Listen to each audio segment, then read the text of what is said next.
ಮೈಸೂರು. ಯಾವೂರು? ಅವಲಕ್ಕಿ ಹಿಡ್ದೇನಂತಂದ್ರ ಇವತ್ತು ಮಾಡೋನು ನಮ್ಮ ಉತ್ತರ ಕರ್ನಾಟಕ ಸ್ಟೈಲ್ದಾಗ ಮೈಸೂರು ಅವಲಕ್ಕಿ ಮಾಡೋನು. Okay, and by the way ನಾ ಮೈಸೂರದಕ್ಕಲ್ಲ, ಬಟ್ ಜಸ್ಟ್ ಇಗ್ನೋರ್. ಎಲ್ಲ ಹೋತ ನನ್ನ ಉಳ್ಳಾಗಡ್ಡಿ.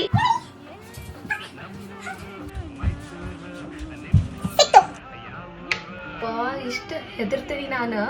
ರಾತ್ರಿ ಟೈಮ್ದಾಗ ಒಂದು ಚೂರು ಹಿಂಗೆ ಪಕ್ಕಂತೂ ನಂಗೆ ಸೌಂಡ್ ಆತಂತಂದ್ರೆ ಹರಿದು 12 ಆಗಿರ್ತೈತೆ ನನಗೆ. ಯಾಕಂದ್ರೆ ಎಲ್ಲರೂ ಮಕ್ಕೊಂಡಿರ್ತಾರು. ನಾ ಮಾಡೋದು ಭೂತ್ ಟೈಮ್ದಾಗ ಅಡಿಗೆ ಮಾಡಕ್ಕೆ ಹೋಗ್ತೇನೆ ನಾನು.